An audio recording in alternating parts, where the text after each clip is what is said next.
బంధువులారా,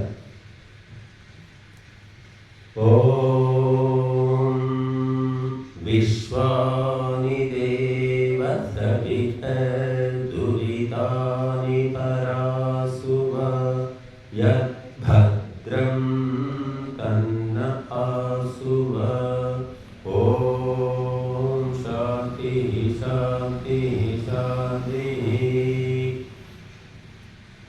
భక్తులారా, ఈరోజు 6వ రోజు యజ్ఞ కార్యక్రమం పూర్తి చేసుకున్నాం.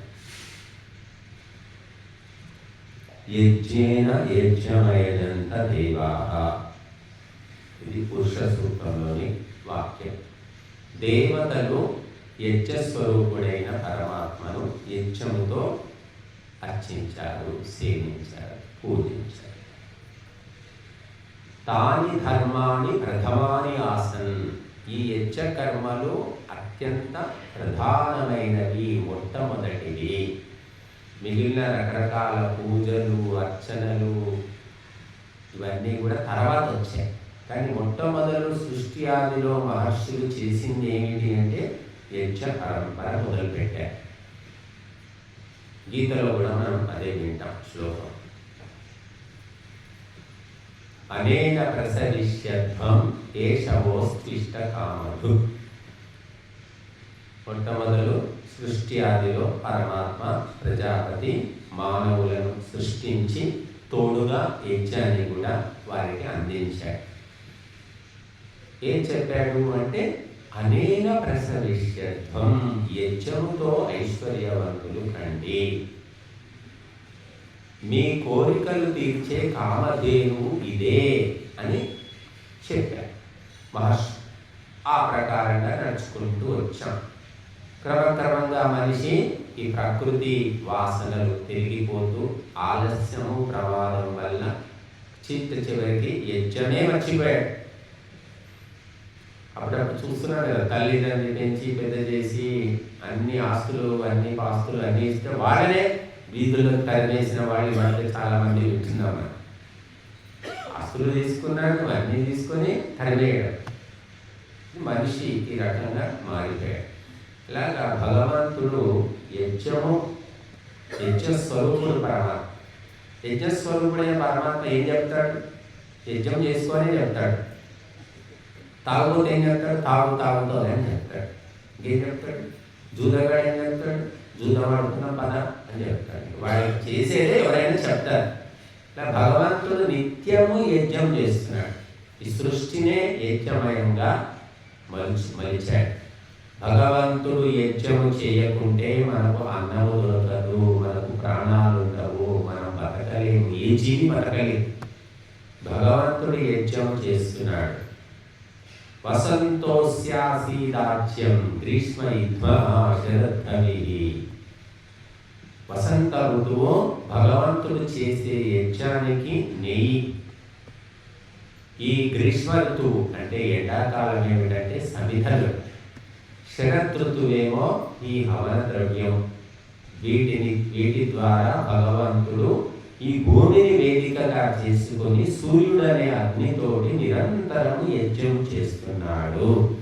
అందుకే అన్ని జీవులు బతుకుతున్నాయి, అందరికీ తిండి దొరుకుతుంది. సూర్యుడు లేదనుకోండి ఏం చేస్తాం? సూర్యుడు లేకుంటే సున్నా, చచ్చుకుంటాం. చలికి గడ్డగట్టి భూమి మొత్తం ఎక్కడ చూసినా మనసు. కాబట్టి భగవంతుడు ఆపకుండా నిరంతరము చేస్తూనే ఉన్నాడు. మనిషి అంత చేయలేదు, అంత శక్తి లేదు. కాబట్టి ఉదయం సాయంత్రం చేసుకొని చావడయ్యా అన్నాడు. అది కూడా చివరికి సోమరిపోతులై, పని దొంగలై, తిండిపోతులై, తిరుగుబోతులై, తాగుబోతులై, ఒక్కొక్కటి లక్షణ వచ్చి చివరికి అన్ని సున్నాలు చేశాడు. సంపాదించుకున్నాం, దాచిపెట్టుకుని అయినా పర్వాలేదు, దాచుకుంటే దాచుకో. ఒక్క 10%, 10% యజ్ఞం చేసుకోవయ్యా, ధర్మకార్యాల ఖర్చు పెట్టు అని. అంటే 10% అంటే 10,000 సంపాదిస్తే 1,000 రూపాయలు తీసి పక్కన పెట్టు. 1,00,000 సంపాదిస్తే 10,000. ధర్మ కార్యాలు ముఖ్యంగా యజ్ఞమే, అన్నింటిలోకి ఉత్తమ కార్యం యజ్ఞం. కొంతమంది ఉంటారు పాపం ధార్మికులు, ఏదో సంపాదించినట్లు కొంత ఇవ్వాలి, దానం ధర్మం చేసుకుంటే పుణ్యం వస్తుంది అనుకుంటారు, చేస్తూ ఉంటారు. ఏదో పరోపకార కార్యాలు, సామాజిక సేవా కార్యాలు చేస్తారు. కానీ యజ్ఞము చేసేవాడు తక్కువ. యజ్ఞం తప్పకుండా చేసి తీరాలి అని తెలియని వాళ్ళు ఏదో పనులు చేస్తున్నాం కదా అంటే వాటితో కూడా పుణ్యం వస్తుంది. యజ్ఞంతో వచ్చే పుణ్యం ముందు అవి దిగదుడుపు. వెండి లోహమే, రాగి లోహమే, ఇనుము లోహమే, ఇతడి లోహమే. కానీ బంగారం కూడా లోహమైనప్పటికీ దాని విలువ వేరు. ఈ సత్యము చెప్పేవాళ్ళు లేరు.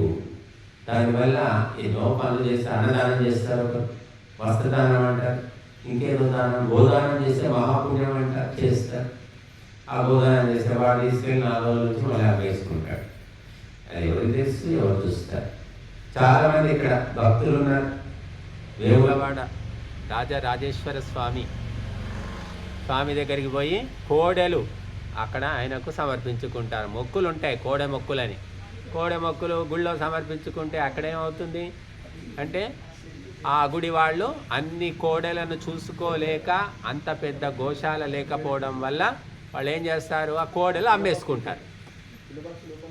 వాళ్ళు అమ్ముకోవడానికి నువ్వు తీసుకెళ్ళి అక్కడ కట్టేసి వస్తున్నావు.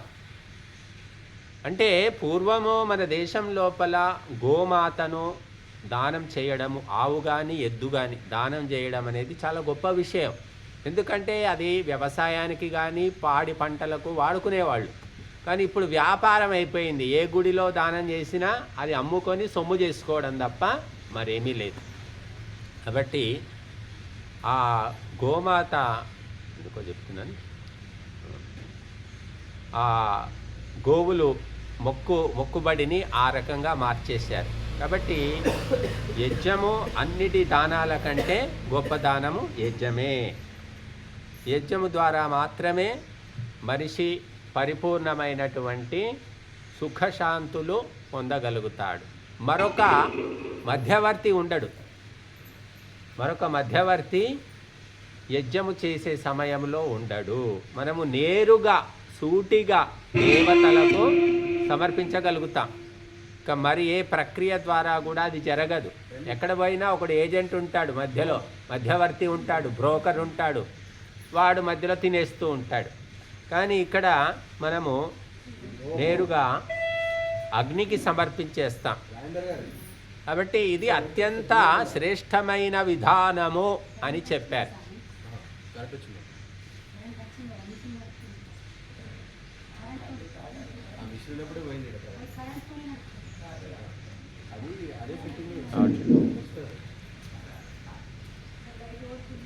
ఈ అగ్ని హోత్ర పరంపరలో 3వ వ్యక్తికి స్థానము లేదు.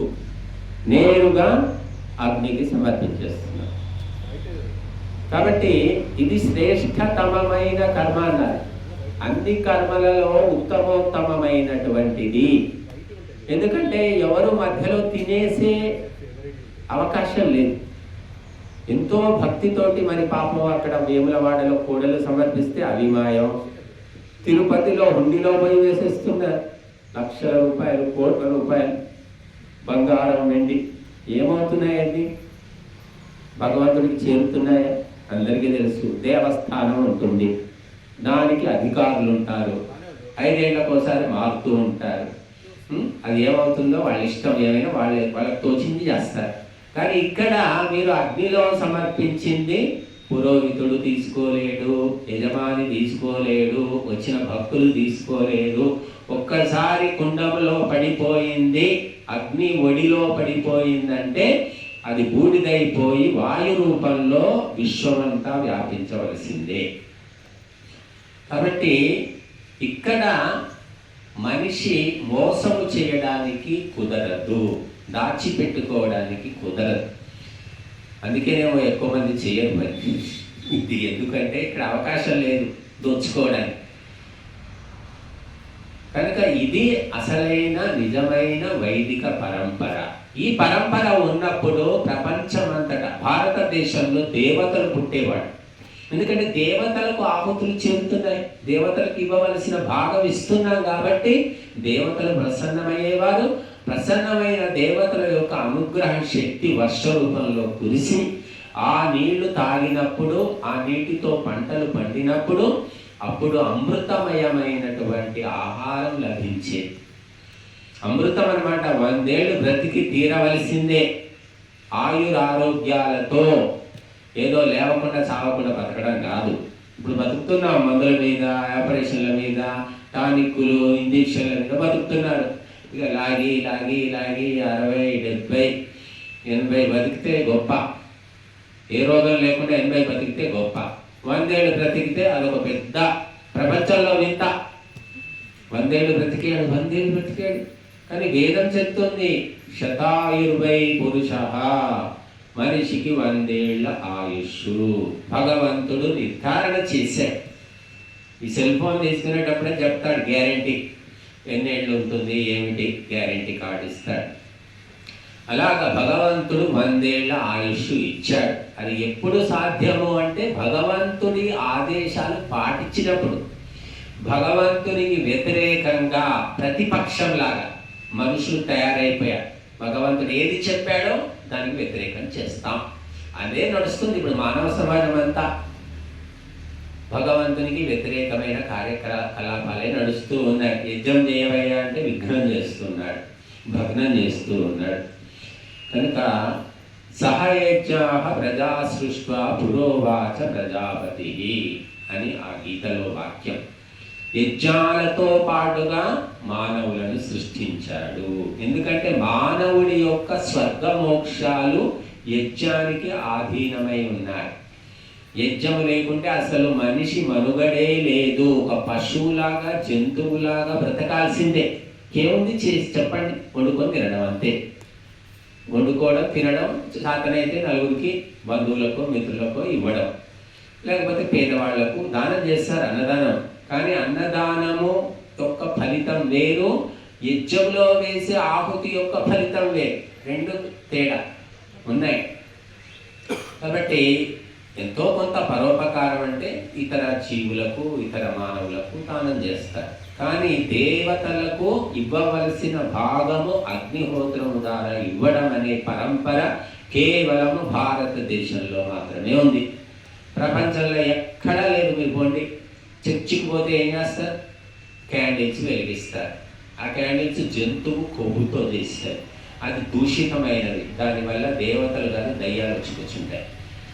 ఇక మసీదులో ఆ క్యాండిల్స్ కూడా ఉండవు, దీపాలు కూడా ఉండవు, ఏమీ ఉండవు. వాళ్ళకి వెలిగించే సంప్రదాయమే లేదు, సున్నా అన్నమాట. ఇంకా కానీ మన దగ్గర అగ్నిహోత్రము తప్పనిసరిగా మనం చేస్తాం. ఎప్పుడైతే ఈ అగ్నిహోత్ర పరంపర ఆగిపోయిందో చిట్ట చివరికి ఒక దీపం మిగిలిపోయింది. దీపం కూడా ఒక లఘు యజ్ఞమే, చిన్నపాటి యజ్ఞం. సూర్యుడు లేనప్పుడు ఏం చేస్తాం? దీపం పెట్టుకుంటాం. అలాగా అగ్నిహోత్రము ఎప్పుడు ఆగిపోయిందో బ్రాహ్మణులే చేయాలి, వైశ్యులే చేయాలి, క్షత్రియులే చేయాలి అని ఒక పరంపర ఏర్పడింది. ద్విజులు చేయాలి. కానీ ద్విజులే మానేసుకుంటే ఎవరు చేయాలి? అది తెలియదు. అమ్మ వండి పెట్టాలి, నాన్న సంపాదించాలి, ఇది లెక్క నిజమే. కానీ నాన్న సంపాదించట్లేదు, అమ్మ వండి పెట్టట్లేదు, వాడి గతి ఏమిటి? ఆ పిల్లవాడు ఏం చేయాలి అంటే పోయి అడుక్కొని తినాలి, అంతే కదా బతకాలనుకుంటే. అలాగా బ్రాహ్మణుడు యజ్ఞము చేయించవలసిన బ్రాహ్మణుడు సున్నా చుట్టేశారు, అయిపోయింది. క్షత్రియుడు ఎలా చేస్తాడు? బ్రాహ్మణుడు వచ్చి చెప్తే క్షత్రియుడు చేస్తాడు. వైశ్యుడు కూడా బ్రాహ్మణుడు చేయించాలి. మాస్టర్ పాఠం చెప్పకుంటే ఏం చేయాలి? చెబితే 50 మంది వింటారు, చెప్పకపోతే పిల్లల్లో ఎవడో ఒకడు వచ్చి చెప్తాడా? చెబితే అర్థమవుతుందా? ఆ రకంగా హిందూ భారతీయ సమాజంలో బ్రాహ్మణులు మానేసుకున్నారు, క్షత్రియ వైశ్యులు అంతటితో సరే. యజ్ఞ ప్రక్రియ అనేది ఆగిపోయింది, స్వార్థ ప్రక్రియ మిగిలిపోయింది. స్వార్థమే ప్రధానం.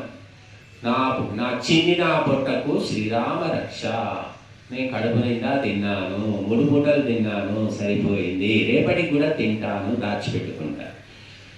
ఈ దాచిపెట్టుకుని పరంపర మనకు లేదండి, గుర్తుపెట్టుకోండి. చరిత్ర చదివితే తెలుస్తుంది. మన దేశంలో దొంగలు, దోపిడీదారులు, బందిపోట్లు ఉండేవారు కాదు.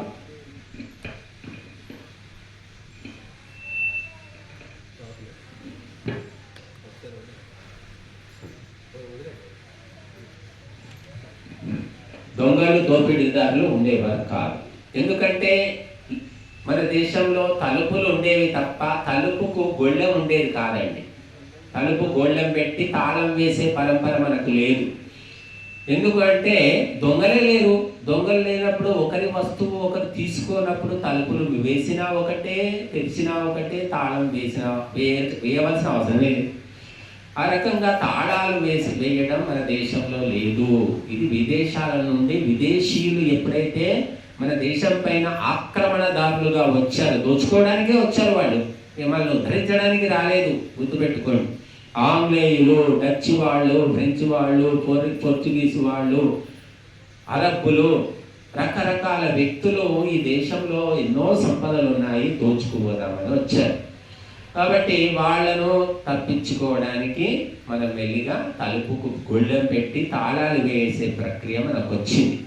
ఇప్పటికీ కొంతమంది చెప్తుంటారు, మరి నాకు తెలియదు, ఆ మహారాష్ట్రలో శనిసింఘనాపూర్ గ్రామంలో తలుపులు ఉండవు. తలుపులు ఉండవా? గొళ్ళెలు ఉండవా? తలుపులే ఉండవట. ఇక్కడ చూసిన వాళ్ళు చెప్తున్నారు. పరదా వేసుకుంటారు అంతే. చూడండి, ఇప్పటికీ కూడా ఆ పరంపర అవశేషంగా మిగిలిపోయింది. అంటే ఒకరు కష్టపడి సంపాదించిన ధనాన్ని మనము తీసుకోవడం పాపము, దానివల్ల దుఃఖము కలుగుతుంది, నీచ జన్మలు వస్తాయి అనే సంస్కారం ఉండేది. ఇప్పుడు ఏం నీచ జన్మలు రాని, ఏమన్నా రాని, ఈ పూట కడుపు నిండిందా లేదా, పక్కవాడిని చంపేసి మరి ఆ 100 రూపాయలకైనా చంపేవాళ్ళు ఉన్నారు ఈ దేశంలో ఇప్పుడు. బట్ ఇటువంటి ఒక నీచ పరంపర విదేశాల నుంచి దిగుమతి అయింది తప్ప ఇది మన పరంపర కాదు. కాబట్టి దేవాలయాలు బోలెడు కట్టేస్తున్నారు, అందులో హుండీల్లో వేస్తున్నారు. ఆ హుండీల డబ్బును మరి ఖర్చు పెట్టడానికి కమిటీలు ఏర్పరచుకున్నారు. కానీ నిజమైన పరమాత్మ యొక్క హుండీ ఏమిటంటే అగ్నిహోత్రమే. ఈ హుండీలో మీరు వేస్తూ పోండి, నెయ్యి వేయండి, సామాగ్రి వేయండి, సమిధలు వేయండి, నవధాన్యాలు వేయండి, మూలికలు వేయండి, వనస్పతులు వేయండి. ఎన్ని వేసినా ఈ కుండము నిండదు, కాలిపోతూనే ఉంటాయి. దేవతలకు చెరుతూ ఉంటాయి, మనం తీసుకోవడానికి కుదరదు. కాబట్టి ఇటువంటి మహత్వపూర్ణమైన పరంపర ఎప్పుడు ఆగిపోయింది అంటే బుద్ధుని కాలంలో ఆగిపోయింది. గుర్తుపెట్టుకోండి అందరూ. బుద్ధుడు పుట్టిన సమయంలో, బుద్ధుని యొక్క పేరు సిద్ధార్థుడు. ఆయన పుట్టినప్పుడు అప్పుడు వైదిక పరంపరే ఉండేది. విగ్రహాలు, గుళ్ళు, గోపురాలు ఏం లేవండి. కేవలము నిత్యాగ్నిహోత్రము, నైమిత్తిక అగ్నిహోత్రము, సోమయాగము, అశ్వమేధయాగము ఇవి జరుగుతూ ఉండేవి. విగ్రహాలు లేవు, పూజలు లేవు. అటువంటి సమయంలో బుద్ధుడు ఉద్భవించాడు. ఆ సమయంలో ఒక దురాచారం అనేది విపరీతంగా వ్యాపించి ఉంది. ఏమిటంటే గోమేధము అంటే ఆవును చంపి హోమంలో వేయడము, అశ్వమేధము అంటే గుర్రాన్ని చంపి హోమంలో వేయడము, అజామేధము అంటే మేకను చంపి హోమంలో వేయడము, అవిమేధము అంటే గుర్రను చంపి హోమంలో వేయడము, నరమేధము అంటే మనిషిని చంపి కూడా వేయడం. ఇటువంటి ఒక దుష్ట పరంపర ఏర్పడింది. ఇది వైదిక పరంపర కాదు, కానీ అది మనుషుల యొక్క అజ్ఞానం వల్ల, నిర్లక్ష్యం వల్ల ఏర్పడింది. తర్వాత ఇది పుట్టిన తర్వాత బుద్ధుడు పెరిగి పెద్దయ్యాక ఇదంతా చూశాడు. యజ్ఞశాలలో పశువులను చంపి మాంసము, రక్తము అందులో పోస్తున్నారు. అడిగాడు బుద్ధుడు, ఏమిటి ఇదంతా, ఈ హింసాకాండ ఎందుకు చేస్తున్నారు? హింస కాదండి ఇది, ఏం మాట్లాడుతున్నారు? ఇది హింస కాదు. మరి ఏంటిది? వైదికీ హింస హింసాన భవతి అని ఒక సూత్రమే చెప్పారు వాడు. అంటే ఈ వైదిక కర్మకాండలో పశువులను చంపితే హింస కాదు, ఆ పశువులకు మోక్షం వస్తుంది, స్వర్గం వస్తుంది, చంపిన వాడికి కూడా వస్తుందని చెప్పారు వాడు. చెప్పారు, కానీ ఆ సిద్ధార్థుడి మనస్సుకు అది అంటలేదు, నచ్చలేదు. అతను దానితో సమాధానంతో తృప్తి పడలేదు. ఆలోచించాడు, ఎన్నో రోజులు ఆలోచించి ఆయనకు ఆత్మస్పృహ ఉండడం వల్ల ఇటువంటి నీచమైన హింసాకాండ చెయ్యకూడదు, ఇది తప్పు అని రాజకుమారుడు కాబట్టి శాసనం చేశాడు, నిరసించాడు అని చెప్తాడు. మనం బుద్ధుడు యజ్ఞయాగాదులు నిరసించాడు అంటే వ్యతిరేకించాడు. ఇలాంటివి జరుగుతున్నాయి కాబట్టి ఇవి వద్దు, ఇవి మంచిది కాదు అని చెప్పాడు. గట్టిగా చెప్పేసరికి క్రమక్రమంగా ప్రచారం జరిగి ఆ యజ్ఞయాగాది కర్మలే ఆగిపోయాయి. బుద్ధుని కాలంలో అంటే 2500 ఏళ్ల క్రిందట అందరూ బ్రాహ్మణులు మానేశారు, క్షత్రియులు మానేశారు, వైశ్యులు మానేశారు, అందరూ మానేశారు. ఆ రకంగా యజ్ఞ పరంపర ఆగిపోయింది, తగ్గిపోయింది. కొంతమంది ఇంకా అపేక్ష ఉన్నవాళ్ళు చాటుమాటుకు చేసుకునేవాడు. ఈ పశువులను చంపి అందులో హోమం చేయడం అనేది చాటుమాటుకు చేసుకునేవాడు. కానీ బుద్ధుడు మరి వేదాల్లో శాస్త్రాల్లో ఈ సంగతి ఉందా, ఈ పశువులను చంపమంది వేదాల్లో ఉందా లేదా అని చదవలేదు, కనుక్కోలేదు, నిర్ధారణ చేసుకోలేదు అన్నమాట. అందువల్ల ఏమైంది అంటే నిజంగానే వేద శాస్త్రాలలో పశు హింస ఉన్నదేమో అని అందరూ భ్రమలో పడిపోయారు. ఆ రకంగా ఆగిపోయినటువంటి ఆ యజ్ఞ పరంపర మళ్ళీ మహర్షి దయానంద సరస్వతుల వారు మళ్ళీ ఉద్ధరించి శుద్ధమైనటువంటి స్వరూపాన్ని మన ముందుంచారు. అంటే యజ్ఞయాగాదుల్లో పశుహింస కాదు కదా, ఎటువంటి హింస కూడా జరగకూడదని వేదాలు చెప్తున్నాయి అని సోదాహరణంగా ప్రమాణాలతో వివరించాడు. అశ్వమేధం అంటే గుర్రాన్ని చంపడం కాదు, రాజ్యపాలనకే అశ్వమేధం అని పేరు అని చెప్పాడు. గోమేధం అంటే ఆవును చంపడం కాదు, ఈ వ్యవసాయం చేయడమే గోమేధము అని చెప్పాడు. అజామేధము అంటే మేకను చంపడం కాదు, మొలకెత్తని విత్తనాలు, పొల్లు విత్తనాలు అంటారు, వాటిని హోమంలో సమర్పించడమే అజామేధం అన్నాడు. నరమేధం అంటే మనిషిని చంపడం కాదు, ఆ అతిథులను, ఆ సన్యాసులను, సాధువులను సత్కరించడమే నరమేధమని ఆయన శాస్త్రీయంగా వ్యాకరణబద్ధంగా నిరూపించాడు. అప్పటి నుంచి మళ్ళీ ప్రతి మానవుడు యజ్ఞము చేయవచ్చు అని తెలియజేశారు. కేవలం బ్రాహ్మణ క్షత్రియ వైశ్యులు కాదు, ఎవరికి శ్రద్ధాసక్తులు ఉంటే వాళ్ళు చేసుకోవచ్చు, స్త్రీలైనా పురుషులైనా అని మహర్షి దయానందుడు ఆయన మొత్తం ఓపెన్ యూనివర్సిటీ లాగా అందరికీ తలుపులు తెరిచాడు. అప్పటి నుంచి అంటే ఇంచుమించు 200 ఏళ్ళు ఆర్య సమాజం స్థాపించి 1875లో స్థాపించారు. అంటే 150 ఏళ్ళు అవుతుంది.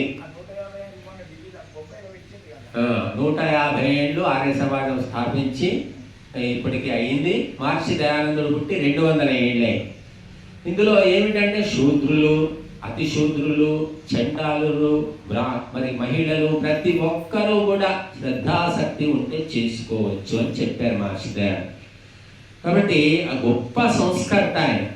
ఎంతోమంది ఈ దేశంలో మహాత్ములు పుట్టారు, కానీ వేదాల వరకు వెళ్ళి వేదాలు ప్రతిపాదించిన వైదిక కర్మల శుద్ధ స్వరూపాన్ని మహర్షి దయానందుడు మాత్రమే తెలియజేశాడు. అందుకే అన్ని కులాల వాళ్ళు, అన్ని ప్రాంతాల వాళ్ళు ఆ పరంపరను అందుకొని ఎంతోమంది ఆచరించుకుంటూ ఉన్నారు.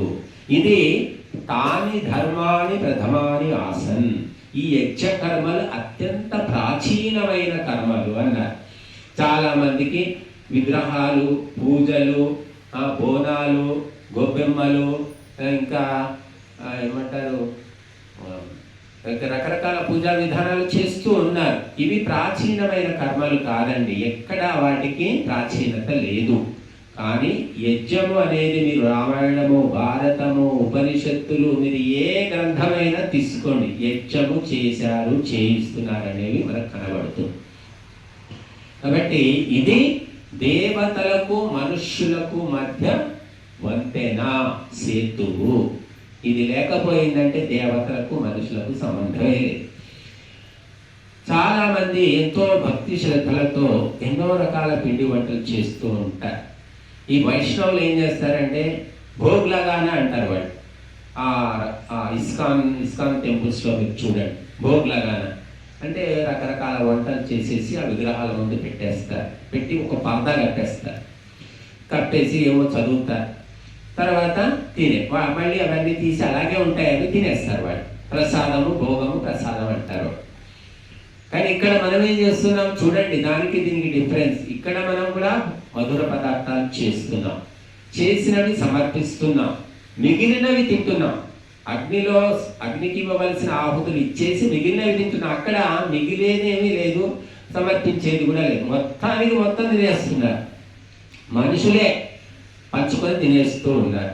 అంటే దేవతలకు అందవలసిన భాగము అందడం లేదు, కేవలము మనం అలా ముందు పెట్టేసి తినేస్తున్నాం. కాబట్టి దానివల్ల పాపము తొలగుతుంది, దోషము ఏర్పడింది కూడా. దేవతలకు అగ్ని ద్వారా ఇవ్వవలసిన భాగాన్ని ఇవ్వండి అని మనకు స్పష్టంగా భగవద్గీత కూడా చెప్తుంది. కానీ మనుషులు స్వార్థము అనేది, లోభం అనేది పెరిగినప్పుడు తను చేసే తప్పును తెలుసుకోలేడు మనిషి. అందుకే చాలా సంతోషంగా చేస్తూ ఉన్నారు.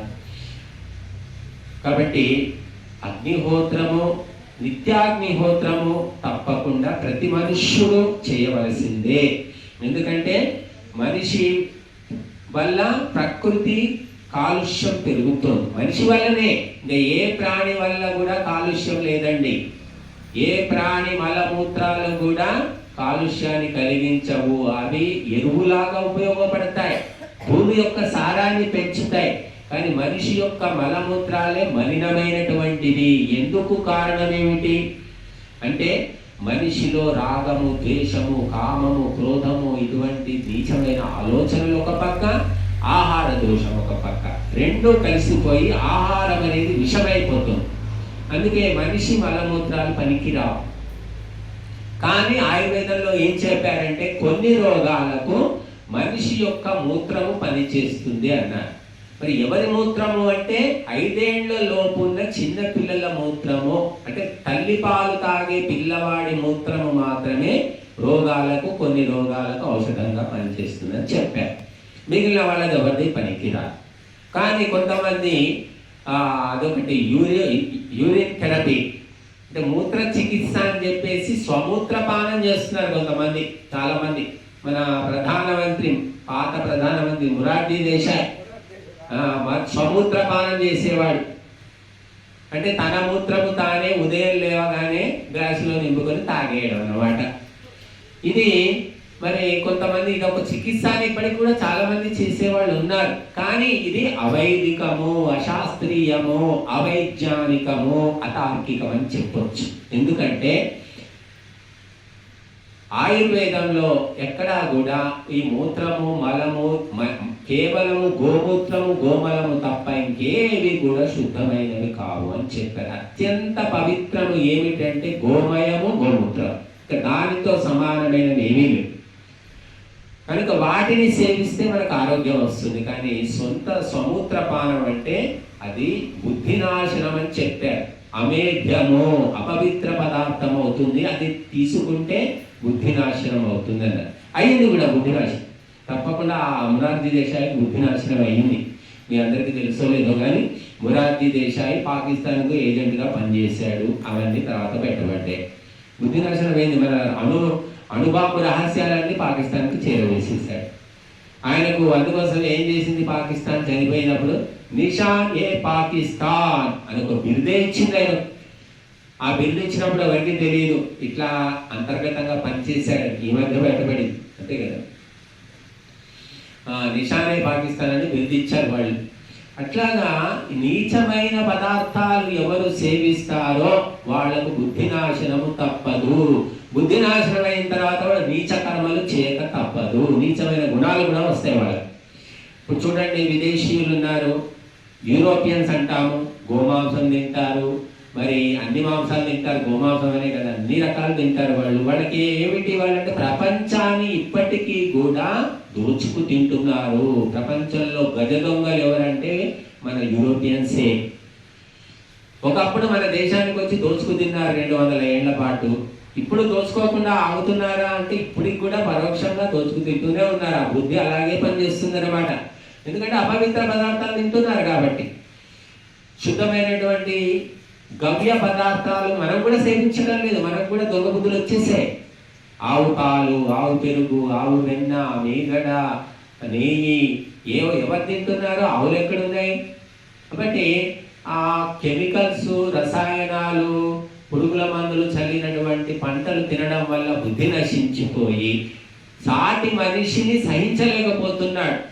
చివరికి కుటుంబంలో కూడా ఒక కుటుంబ సభ్యులు, తల్లి, తండ్రి, తమ్ముడు, అన్న, అక్క, చెల్లి, బాబాయి, తాత, నాయనమ్మ, అమ్మ ఎవ్వరూ ఉండడానికి వీల్లేదు, నేనొక్కడినే ఉండాలి, ఇక భార్యతో అవసరం కాబట్టి నా భార్య ఉండాలి, నేను ఉండాలి అంతే అనేటటువంటి నీచ బుద్ధి ఎందుకు వచ్చింది అంటే ఆహార దోషం అంతే. అందరికీ తెలిసిందే, చెత్త తిండి తిని చెత్త బుద్ధులు వచ్చేసాయి. కాబట్టి పవిత్రమైనటువంటి ఆహారం తీసుకోవడం వల్ల ఈ శరీరము పవిత్రమవుతుంది, మనస్సు కూడా పవిత్రమవుతుంది. మనము యజ్ఞము లోపల వేసే ఆ సుగంధ ద్రవ్యాలు, పవిత్ర పదార్థాలన్నీ బూడిదైపోయి ఆ బూడిదను మనం సేవించిన, పొలాల్లో చల్లుకున్న, పంటకు వేసుకున్నా కూడా మరి ఎంతో పవిత్రమైన ఉత్తమమైన ఆహారము ఉత్పన్నమవుతుంది. అది స్వీకరిస్తే మనము కూడా ప్రసన్నంగా నిరోగంగా ఉండగలుగుతాం. కనుక యజ్ఞ పరంపరను మళ్ళీ మొదలుపెట్టిన వాడు మహర్షి దయానందుడు. యజ్ఞము ప్రతి నిమిషము, ప్రతిరోజు యజ్ఞము లేని రోజే లేదు వైదికుడికి, ధార్మికుడికి, సనాతనుడికి. ఎందుకంటే నిత్య యజ్ఞం ఉంది, పొద్దున యజ్ఞం చేయాలి, సాయంత్రం యజ్ఞం చేయాలి. తర్వాత మళ్ళీ నైమిత్తిక యజ్ఞము అంటే పుట్టినరోజు కానివ్వండి, నామకరణం కానివ్వండి, సీమంతం కానివ్వండి, గృహప్రవేశం కానివ్వండి, ఏ కార్యక్రమమైనా సరే తప్పనిసరిగా అగ్నిహోత్రం ఉండాల్సిందే. చివరికి చనిపోయినప్పుడు కూడా మళ్ళీ అగ్నికే సమర్పిస్తున్నాం. నీ నుంచే వచ్చింది అగ్నిదేవ, ఈ శరీరము నువ్వే తీసుకో. నిజమే, మరి అగ్ని నుంచే మన శరీరం ఏర్పడుతుంది. అగ్నితత్వం వల్లనే ఈ రెండు శరీరాలు కలుస్తున్నాయి. ఆ అగ్నితత్వానికి మళ్ళీ సమర్పించేస్తున్నాం. ఎక్కడి నుంచి శరీరం వచ్చినా మళ్ళీ అక్కడికే పోతుంది. కనుక నిత్య కర్మలు, నైమిత్తిక కర్మలు, కామ్య కర్మలు, సంతానం లేకపోతే పుత్రకామేష్టి, వర్షం లేకపోతే వర్షేష్టి, అలాగా కామ్య యజ్ఞాలు నిరంతరము యజ్ఞమయంగా మన భారతీయుడి యొక్క జీవితం ఉండేది. కానీ స్వార్థము, లోభము, దురాశ వీటి వల్ల క్రమక్రమంగా యజ్ఞ పరంపర పోయింది. యజ్ఞంలో వేస్తే ఏమీ మిగలదు, మనం దాచిపెట్టుకోవాలి, మనం తినాలి. ఈ పావుసేరు నెయ్యి, ఈ 5 కిలోల నెయ్యి బొమ్మల్లో వేయడం ఎందుకు, ఉంటే నేను నెల రోజులు 6 నెలల పాటు తినగలుగుతాను అని బ్రాహ్మణుడిలో స్వార్థము, దురాశ ప్రవేశించింది. అందుకే మరి యజ్ఞానికి ఆహుతులు ఇవ్వడం లేదు. మీరు చూడండి, ఎక్కడైనా సరే యజ్ఞాలు జరుగుతూ ఉంటాయి, పౌరాణిక యజ్ఞాలు అంట. వాళ్ళు ఏం చేస్తారంటే, నేను చూశాను, మామిడాకు నేతిలో ముంచి ఇలా గులపరించడం, అదొక రకం యజ్ఞం.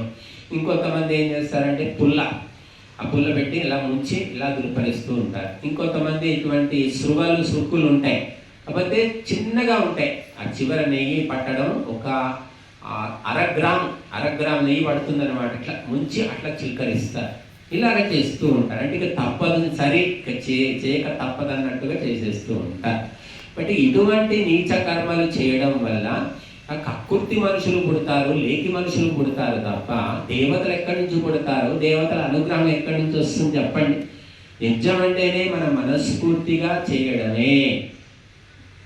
కనుక ఆ రకమైనటువంటి ఆ తామసికమైన లోభమయమైన యజ్ఞాలు చేయడం వల్ల మనుషులంతా లోభులు జన్మించారు. నిజంగా బ్రాహ్మణులు ఉత్తమ యజ్ఞాలు చేయించి ఉంటే ఉత్తమ సంతానం కలిగేది. కనుక లోభమయమైన సంసారం ఏంటంటే వాడు పుట్టుక నుంచే పిసినారి బుద్ధులు ఉంటాయి వాడికి. ఇంకా వాడి జీవితం అంతా దాచిపెట్టడం ఇంతే.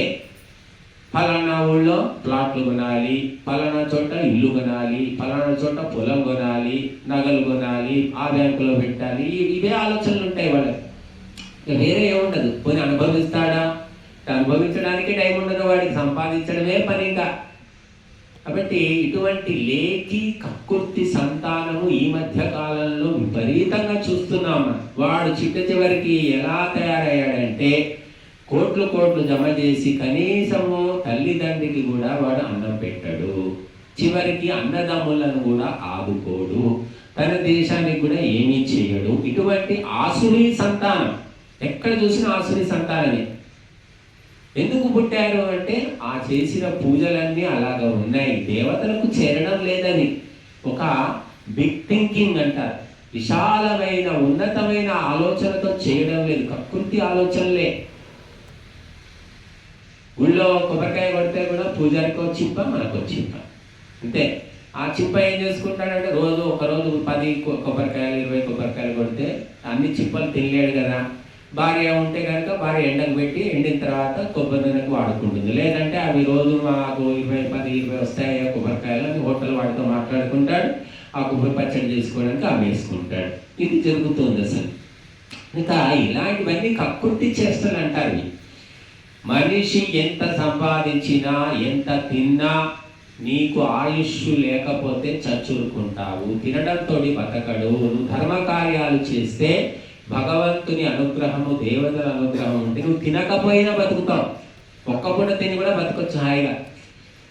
కనుక ఆ దేవతల అనుగ్రహానికి భారతీయులు దూరమైపోయారు. అందుకే ఈరోజు చూస్తున్నాం, మనం పిచ్చి కుక్కలాగా తిరుగుతున్నారు. నాకు ఉద్యోగం ఎవరిస్తారు, నన్ను ఎవరు రక్షిస్తారు, నన్ను ఎవరు పనిలో పెట్టుకుంటారని ప్రపంచమంతా భారతీయులు తిరుగుతున్నారండి.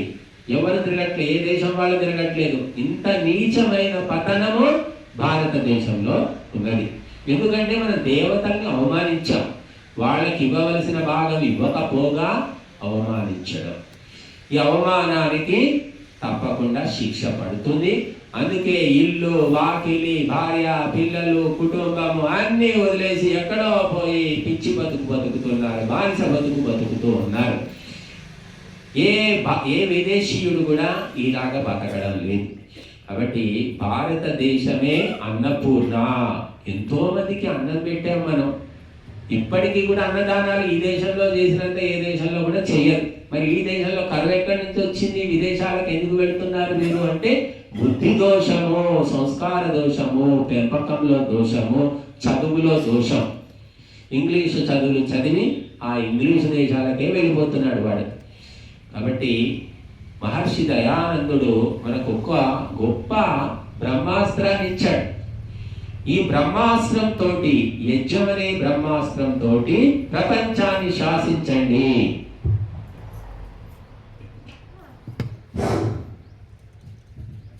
యజ్ఞం అనేది ప్రపంచాన్ని కంట్రోల్లో పెట్టేటటువంటిది. ప్రకృతి శక్తులన్నిటినీ కూడా మనము అదుపులో పెట్టుకోగలుగుతాం యజ్ఞం వల్ల. అందుకే మనకు మంత్రాలు ఏం చెప్తున్నాయి, నికామే నికామేనా పర్జన్యో వర్షతు అంటే మేము కోరినప్పుడల్లా వర్షం పడాలి అని ఇక్కడ వేద మంత్రం చెప్తుంది. అంటే చూడండి మీరు, ఈ ప్రాజెక్టులు ఎందుకు, ఈ బ్రిడ్జిలు ఎందుకు, ఈ చెరువులు ఎందుకు, ఏం అవసరం ఉంది అంటే మహర్షులు ప్రకృతిని అంత స్వాధీనం చేసుకొని వర్షం పడండి, వర్షదేవుడా వర్షం కుదించు అంటే వర్షం పడింది. అంత ప్రకృతిని వాళ్ళు వర్షం చేసి ఎందుకు చేసుకున్నారంటే ధర్మాన్ని అనుసరించారు కాబట్టి. అందుకే మనం గ్రంథాలు చూస్తాం, ధార్మికుడు ఎక్కడ అడుగు పెడితే అక్కడ సకాలంలో వర్షాలు పడతాయి. ఆ ధార్మికునికి ఎక్కడ హింస జరుగుతుందో అక్కడ వర్షం పడదు, ప్రకృతి కూడా వ్యతిరేకిస్తుంది. అందుకే ఒక మంత్రం చెప్తుంది, మధువాత హృదాయతే మధుక్షరంతి సింధవః మాధ్వేన సంతోషదీ. అంటే ధార్మికుడైన వాడు ఎక్కడికి వెళితే అక్కడ గాలి కూడా మలయమారుతంలాగా వీస్తూ ఉంటుందట. ఆ ధార్మికుడు ఎక్కడ కాలు వెళితే అక్కడ నీళ్లు కూడా అమృత జలంలాగా మారిపోతాయట. ధార్మికుడు ఎక్కడ కాలు పెడితే అక్కడ గోవులు కూడా చక్కటి అమృతమయమైన క్షీరాన్ని ఇస్తాయి అని. అట్లా ధార్మికుడు చూసి ప్రకృతి కూడా అతనికి మోకరిల్లుతుంది.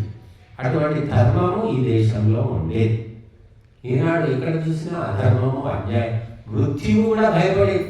మహర్షి దయానందుని జీవితంలో చూస్తాం, ముందుకు రాగు, నేను దీపావళి అమావాస్య రోజు నేను ఈ శరీరాన్ని వదిలిపెట్టి నీకు అప్పచెప్తాను, అప్పటిదాకా అక్కడ ముందు నోరు మూసుకో అని మృత్యువు కూడా శాసించాడు ఆయన. కానీ ఈనాడు మృత్యువుకు భయపడుతున్నారు. చచ్చిపోతాను అని భయపడుతున్నారు. కరోనా టైంలో చూసాం, సరే ప్రపంచం అంతా భయపడింది, ఎందుకంటే వాళ్ళకి ఇటువంటి పరంపర లేదు, ఇటువంటి మహాపురుషులు పుట్టలేదు. కానీ మన దేశంలో గొప్ప పరంపర, మహర్షులు మహాపురులు పుట్టిన దేశంలో కూడా భారతీయులంతా చిగురు టాకుల్లాగా ఉనికిపోయారు. చచ్చిపోతామేమో, తాకితే చచ్చిపోతాము, గాలి పీల్చుకుంటే చచ్చిపోతాము అని ప్రభుత్వం భయపెట్టింది, ప్రజలు కూడా భయపడి చచ్చారు.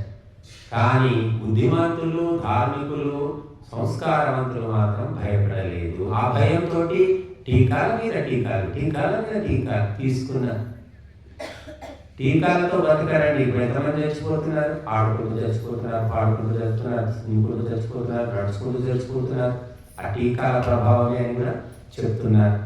ఎందుకంటే ఒక టీకా మీద పరిశోధన చేసి దాన్ని ప్రాక్టికల్గా అందుబాటులోకి తేవాలంటే 10 ఏళ్ళు పడుతున్నాడు. 10 ఏళ్ళు ప్రయోగాలు జరగాలి. ఎక్కడ జరిగాయి? కరోనా అన్నారు, 2 నెలలకే టీకాలు పెట్టి మోహాలు కొట్టారు. కాబట్టి మనిషి భయముతోటి అన్ని పాపాలు చేస్తూ ఉన్నాడు. ధార్మికుడు ఎప్పుడు భయపడాడు. చూడండి, చావు తప్పదు అని తెలిసినా సరే అక్కడికి వెళతాడు. మహర్షి దయానందుడికి చెప్పారు అందరూ, నువ్వు రాజస్థాన్ జోధ్పూర్కు వెళ్ళకూడదు స్వామీజీ. మీరు అక్కడికి వెళ్ళారంటే ఆ ఊళ్ళో అంతా పాడు మనుషులు, ఎవరికి బుద్ధి లేదు, సంస్కారం లేదు.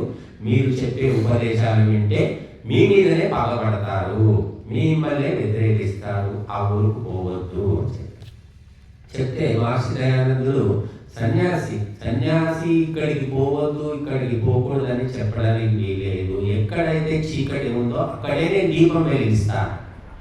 పోయాడు, ఆ జోధ్పూర్కి పోయాడు. పోతే ఏమన్నా అన్నట్టే రాజే సరిగ్గా లేడు. రాజు లేనప్పుడు ప్రజలు ఎలా ఉంటారు? ప్రజలు కూడా అలాగే అజ్ఞానంతో, మూర్ఖత్వంతో ఉన్నారు. చివరికి ఆ రాజు ఒక వేశ్యతో సంపర్కంలో ఉన్నాడే. అది తెలిసింది దయానందుడికి. గట్టిగా గడ్డి పెట్టాడు. నువ్వు రాజపురుషుడు అయి ఉండి ఒక వేశ్యతో సాంగత్యం చేస్తావా? నీ వంశం ఏమిటి? నీ చరిత్ర ఏమిటి? 10 మందికి నువ్వు నీతి చెప్పవలసిన వాడివి, ఇలా ఎందుకుంటావు అని గట్టిగా చెప్పేసరికి ఆ వేశ్య కూడా ఆ మాటలు విని నన్ను నిందిస్తాడా అని పగబట్టి ఆ విషయాన్ని పాలల్లో కలిపి అతనికి ఇప్పించింది. ఆ రకంగా మహర్షి దయానందుడు దేహాన్ని వదిలేయవలసి వచ్చింది. కనుక మూర్ఖులు, అజ్ఞానులు ప్రపంచంలో లెక్కకు మిక్కిలిగా ఉన్నారు. వాళ్ళు మంచి మాటలంటేనే వాళ్ళకు చిరెత్తుకు వస్తుంది, వంటికి దురద వేసినట్టుగా అనిపిస్తుంది. చెడ్డ మాటలు ఎంతో సంతోషంగా ఉంటారు. గంటలు సొల్లు కబుర్లు, ఊళ్ళో ముచ్చట్లు ఎంతో చెప్పుకుంటుంటారు. ఒక 10 నిమిషాలు కూడా మంచి మాటలు వినలేరు. వింటే వాళ్ళకు తలనొప్పి వస్తుంది అన్నమాట. కాబట్టి మహర్షి దయానందుడు తన జీవితాన్ని త్యాగం చేసేసి మనకు యక్ష పరంపరను, వైదిక పరంపరను అందించారు. మానవ మాతృలు ఎవరైనా సరే యజ్ఞము చేయవచ్చు అని చెప్పారు. ఇంత ఓపెన్గా ఆయన అందరికీ అవకాశాన్ని కల్పించాడు. కాబట్టి అప్పటి నుంచి కూడా యజ్ఞ పరంపర ఎవరికి భక్తి శ్రద్ధలు ఉన్నాయో వారికి అందుతూ ఉన్నది. వారు కొనసాగిస్తూ ఉన్నారు, అనుసరిస్తూ ఉన్నారు, చేస్తూ ఉన్నారు. ఎందుకంటే యజ్ఞము ఒక కల్పవృక్షము, కామధేనువు సూక్ష్మ రూపంలో అనేకమైనటువంటి వరాలను అనుగ్రహిస్తుంది. అందుకే ఉత్తిష్ట బ్రహ్మణస్పతే దేవాన్ యజ్ఞేన బోధయా అంటుంది మంత్రం. ఓ బ్రాహ్మణోత్తమ, వేదాలకు అనురాగమైన ఓ మానవుడా, లేచి నడుం కట్టు, దేవతలను యజ్ఞముతోటి మేలుకొలుపు అని చెప్తుంది. దేవతలు ఎక్కడున్నారు అంటే బ్రహ్మాండంలో ఉన్నారు, పిండంలో ఉన్నారు. నీలో కూడా దేవతలు ఉన్నారు. 3 దేవతలు మానవ శరీరంలో ఒక్కొక్క అవయవంలో కొలువై ఉన్నారని వేదమంత్రాలు చెబుతున్నాయి. కానీ ఆ దేవతలంతా సుశుద్ధిలో ఉన్నారు. ఎందుకంటే పాడు పనులు చేస్తే దేవతలు సుశుద్ధిలోకి పోతారు. ఉత్తమ కర్మలు చేస్తే దేవతలు జాగృతం అవుతారు. దేవతలు ఎప్పుడు జాగృతం అవుతారో నేను సన్మార్గంలో తీసుకొని పోతారు. కనుక చూడండి, మా కొడుకు పాడు పనులు చేస్తున్నాడు అనుకోండి, తల్లిదండ్రులు ఏం చేస్తారు? బాబు వద్దురా బాబు, నాయన కన్నా అని చెప్తారు. వీనడు వాడి ఇంటికే తీసుకొచ్చి అన్ని పాడు పనులు చేస్తున్నాడు అనుకోండి, అప్పుడు ఏం చేస్తారు? వీడికి చెప్పే వాళ్ళు నేనే వెళ్ళిపోయింది నయ్యరా అని వాళ్ళే వెళ్ళిపోతారు, ఇక్కడ దూరం వెళ్ళిపోతారు బుద్ధిమంతులైతే. అలాగా దేవతలు ప్రతి మనిషి శరీరంలో ఉన్నారు. కానీ మనిషి చేసే పాప కర్మల యొక్క దుర్గంధము భరించలేక వెళ్ళిపోతారన్నమాట. ఇంకా ఎప్పుడైతే మనం మళ్ళీ యజ్ఞం చేస్తామో, సత్సంగం చేస్తామో, మరి ధర్మకార్యాలు చేస్తామో అప్పుడు మళ్ళీ ఆ దేవతలు వెతుక్కుంటూ వస్తారు. అందుకే కొందరు మనుషులు ప్రేత కళ అంటారు, రాక్షసుల్లాగా ఉంటారు. కొందరు మొహాలు దైవీ కళ అంటారు. ఎందుకంటే దివ్యమైనటువంటి సంస్కారాలు జాగృతమై ఉంటాయి, దివ్య లక్షణాలు ఉంటాయి కాబట్టి. యజ్ఞము ద్వారా మనలోని దైవీ శక్తులను మేలుకొల్పాలి. ఆ దైవీ శక్తులే మన జీవితాన్ని సన్మార్గంలో తీసుకొని పోయి స్వర్గ మోక్షాలను అందిస్తాయి. కాబట్టి దేవాన్ని యజ్ఞేన బోధయ. ఎందుకంటే యజ్ఞము పరోపకారం, త్యాగం, దానం, సమర్పణం. ఇక్కడ మనం సొంతంగా తీసుకునేది ఏమీ లేదు. మనం కష్టపడి సంపాదించిన ధనాన్ని ద్రవ్య రూపంలో, ఔషధుల రూపంలో సమర్పిస్తున్నాము లోక కళ్యాణం కోసం. లోక కళ్యాణంలోనే ఆత్మ కళ్యాణం కూడా ఉంది. చూడండి, వంటవాడు 50 మందికి వంట చేస్తాడు, తన కోసం వేరే చేసుకుంటాడా? చేసుకోడు. 50 మందికి చేస్తున్నామంటే అందులో నీకు కూడా భాగం ఉన్నట్టే. అలాగా మనం ప్రపంచమంతా బాగుపడాలి, సమస్త జీవులు సుఖశాంతులతో ఉండాలని హోమం చేస్తున్నావంటే నీవు కూడా అందులో ఉన్నావు, నీకు కూడా ఫలితం అందుతుంది. కనుక యజ్ఞము చాలా గొప్ప ప్రక్రియ. ఇది మహర్షి దయానందుడు మనకి ఇచ్చాడు.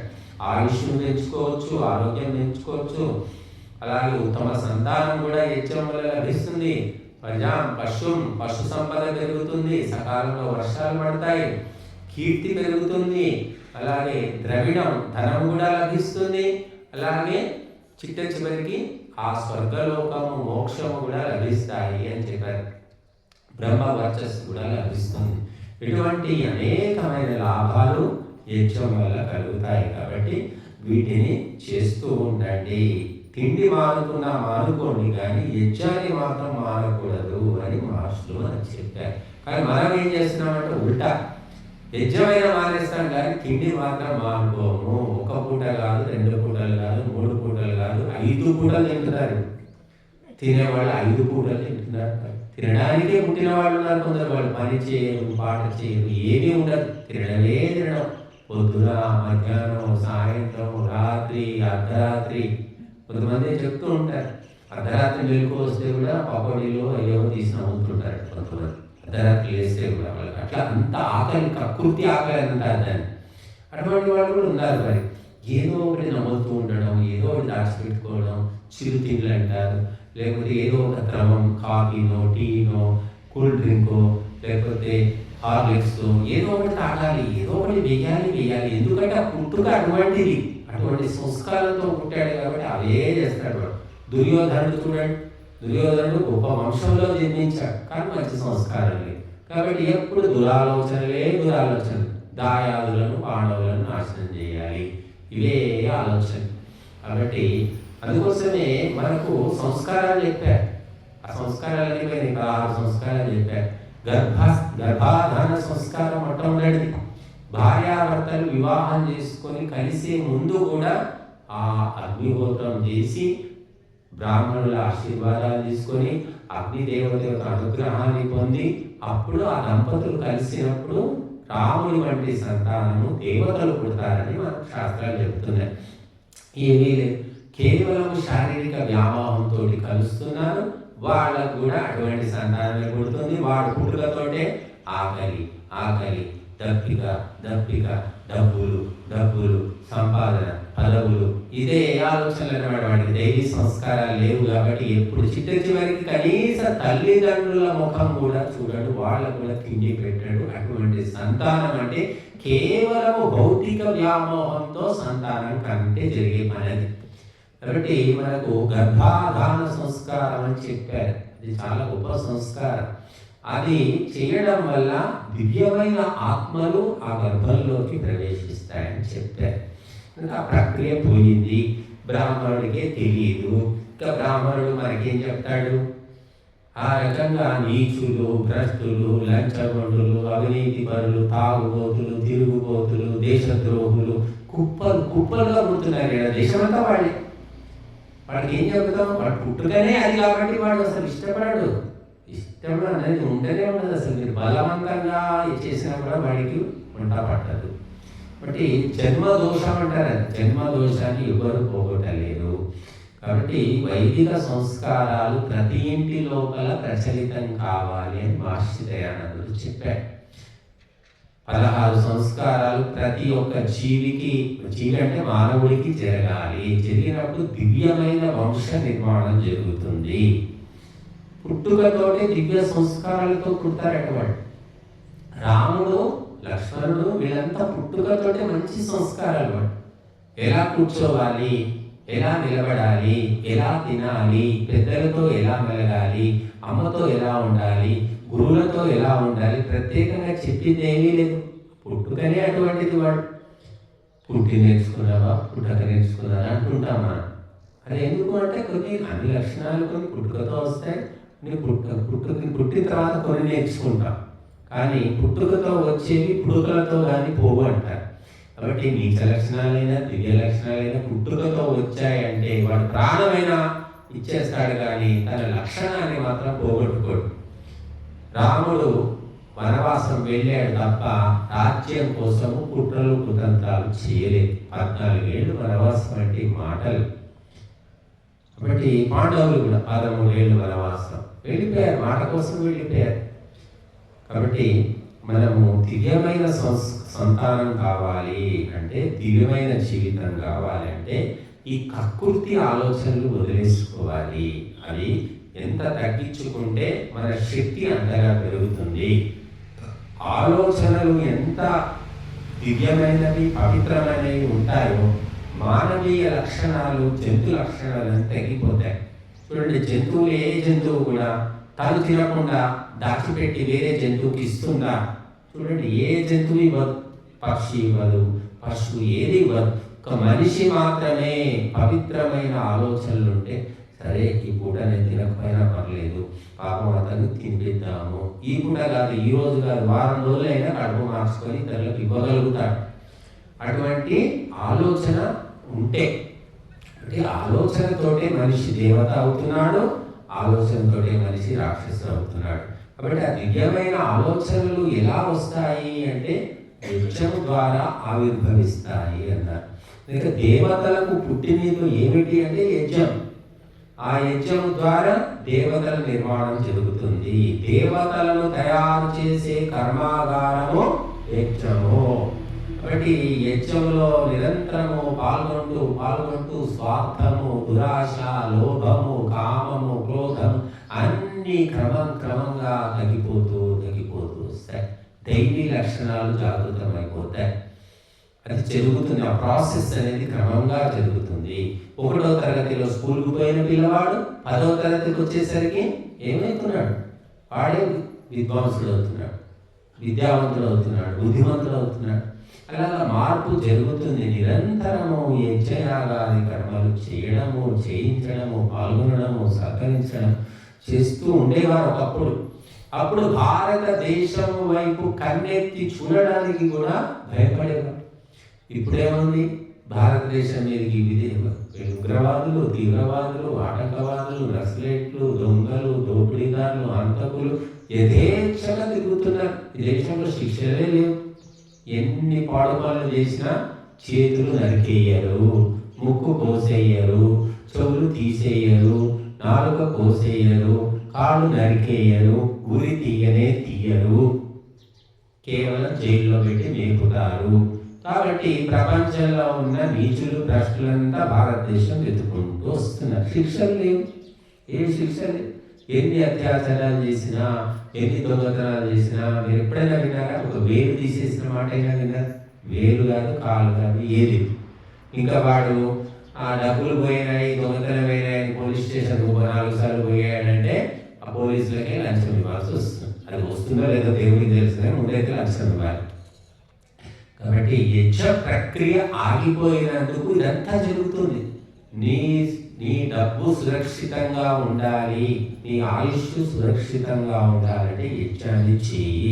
ఇందులో సమర్పించిందే నువ్వు బ్యాంకు కంటే కూడా ఫిక్స్డ్ డిపాజిట్ లాగా ఉంటుంది. బ్యాంకులో ఉన్నా కూడా బ్యాంకు ఎప్పుడైతే ఇస్తాడో తెలియదు. కానీ అగ్నిహోత్రంలో సమర్పించుకున్నది ఎవ్వరు దోచుకోలేరు. కొడుకు తీసుకోలేడు, కోడలు తీసుకోలేడు, మనవాడు తీసుకోలేడు, ఎవరు తీసుకోలేదు. ఇక్కడ కాకుండా మీరు ఎక్కడ పెట్టుకున్నారు? అమ్మమ్మ ఎక్కడ పెట్టాను, ఇంకా మీ దగ్గర ఉన్నాయంటే కదా ప్లేసులు నాకు చెప్పాను, నేనంటే నీకు చాలా ఇష్టం కదా, నేను ఇక్కడనే ఇట్లా అడిగి బుజ్జగింపు మాటలు మాట్లాడి దువ్వి మెల్లిగా కాజేస్తారు. కానీ అగ్నిహోత్రంలో చేసేసారయ్యా, మన ₹1,00,000 పెట్టి హోమం చేసాం, అయిపోయింది. ఎక్కడున్నాయి? నా దగ్గర ఎక్కడున్నాయి? అవును మన స్వామీజీలు 24 రోజులు హోమం చేసి అక్కడ ఇచ్చేసారు, అయిపోయింది. కాబట్టి దానము, ధర్మము, సమర్పణము ఏమీ లేకపోతే గద్దల్లాగా, కాకుల్లాగా ఎగబడి బంధుమిత్రులే మొత్తం డబ్బంతా లాగేసుకుంటారు. కాబట్టి ఇక్కడ సమర్పించిందే ఆపత్కాలంలో మనకు ఉపయోగపడుతుంది. మాకు కూడా ఉపయోగపడుతున్నది. మేము కూడా మనుషులు అందరిలాగానే పుట్టాం. కాకపోతే తెలుసుకొని దీన్ని అనుసరించడం ద్వారా మాకు ఎన్నో రకాలుగా లాభము భగవంతుడు కలిగిస్తూ ఉన్నాడు. మరి దీన్ని నమ్ముకున్న ఎంతో మందికి కూడా లాభం కలుగుతూ ఉంది. దీన్ని అర్థం చేసుకోవడానికి మాత్రం సూక్ష్మ బుద్ధి కావాలి, సమయం కావాలి. కానీ ఎవరైతే యజ్ఞాన్ని నమ్ముకుంటారో వారికి భగవంతుని యొక్క రక్షణ నిరంతరం ఉంటుంది. కాబట్టి ఇటువంటి పరంపర మళ్ళీ మహర్షి దయానందుల వారు మనకు అందించారు. కాబట్టి మనమంతా కూడా భాగ్యవంతులము, పుణ్యాత్ములము. కాబట్టి దీన్ని అందుకొని అనుసరిస్తూ ఉన్నాము. ఇక ముందు కూడా దీక్ష తీసుకొని ప్రతి ఒక్కరు కూడా అగ్నిహోత్రము చేసుకోవడానికి ప్రయత్నం చేయండి. ఇంట్లో కూడా చేసుకోవచ్చు. చాలా మంది చేస్తూ ఉంటారు. ప్రతినిత్యం 16 ఆహుతులు తప్పకుండా ఇవ్వాలి.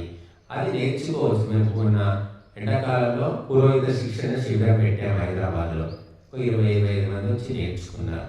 కాబట్టి కష్టం ఏమీ లేదు. పుస్తకం చదవాల్సిన పని కూడా లేదు. విని ఇప్పటికే చాలా మటుకు నేర్చుకున్నారు.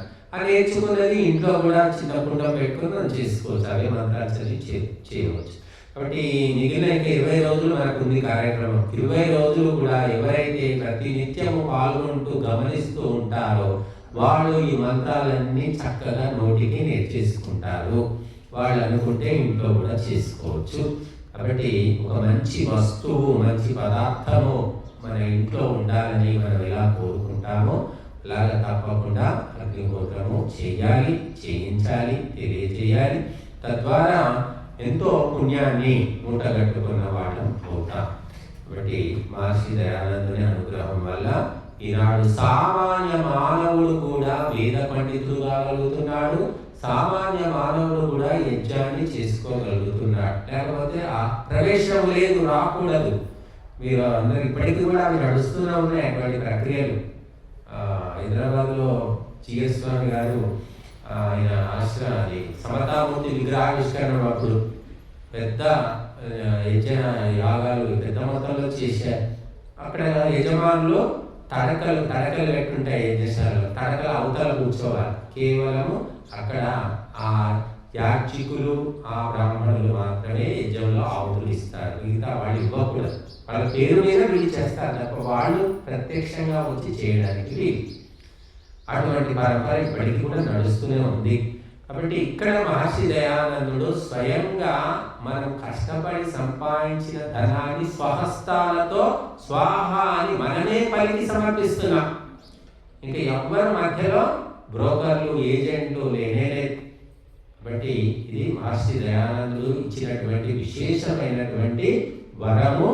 అది ఈ ఆధునిక యుగంలో మనకు లభించింది. కాబట్టి దీన్ని వదిలిపెట్టుకోకుండా అనుసరించి మరి మానవ జీవన లక్ష్యాన్ని సాధిస్తారని ఆశిస్తాను.